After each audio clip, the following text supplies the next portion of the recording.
Hey up! My name's Jane and I wrote a short story a while ago which is a bit of a love letter to libraries, and I'd like to read it to you now.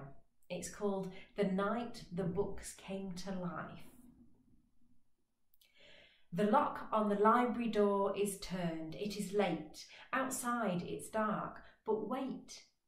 There's a girl and there's a boy. A brother and a sister have sneaked into the library to hide. They take pride in their success. The plan for an overnight stay has gone their way.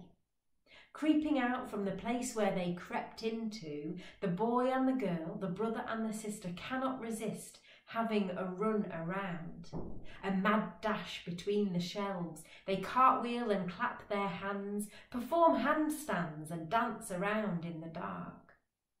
Fancy being pleased about being locked in the library. It goes to show you can hide right underneath the librarian's nose and they won't have a clue that it's you standing on top of the loo seat or crouched under a desk with only your feet in view. Tucked in behind a bin, your hiding skills are the best. But let's get on with the rest of the story. Surely the boy and the girl, this brother and this sister, have a good reason for wanting to be locked in the library overnight. Are they expecting an adventure? Hoping for a fright? Running away from something they might not like at home? Being stuck in the library with a load of old books can't be that much fun. What have they done?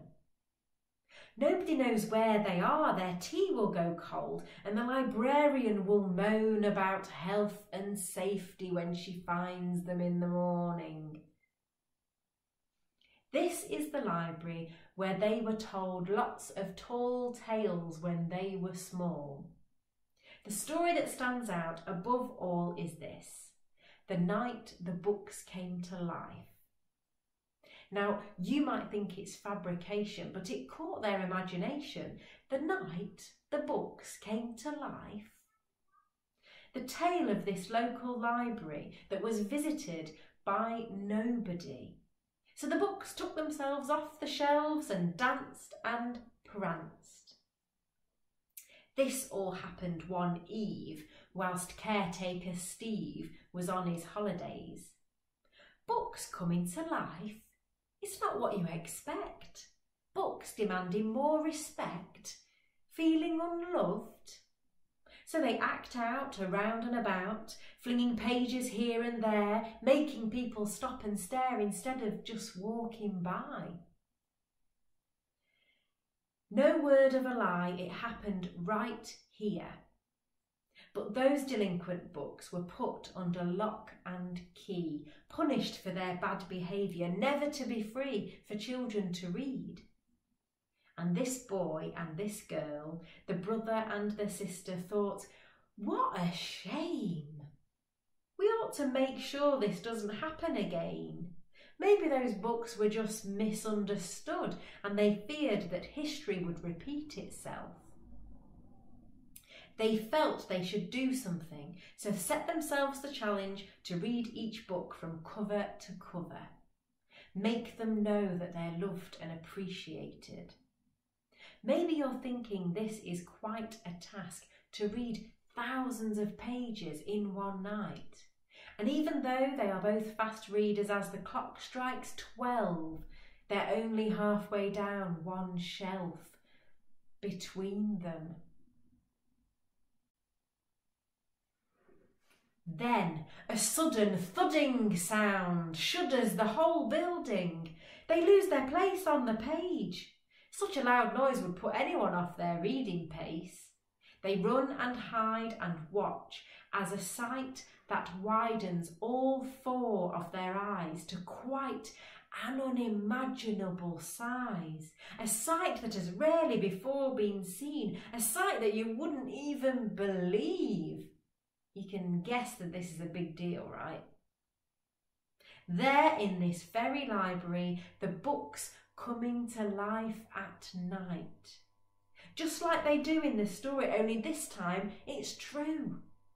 Books darting past their heads with the finest poetry and prose, only just missing the boy's nose. Flicking and flapping their pages, this sight for sore eyes goes on for ages. Books based on fiction, some full of facts. Books with loads of words in, those are hardbacks.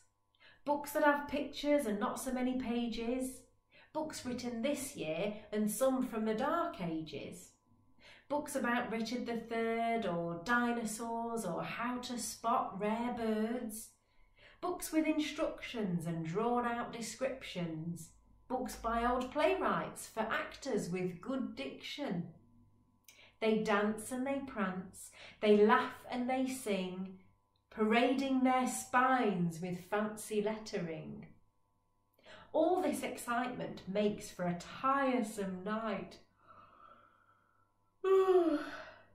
Without much warning, it's now morning. The librarian's key wakes the girl and boy from their snoring. "What a mess!" she says.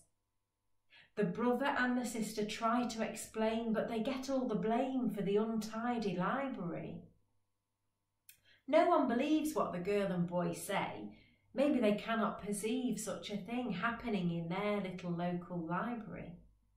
They clear up all the books, and after some very stern looks and a serious telling off, the librarian agrees to forget about the matter when a clatter catches everyone's attention.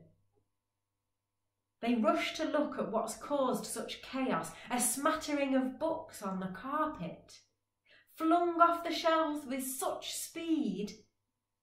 One book open on a page that reads, "This book is dedicated to a boy and a girl, a brother and a sister."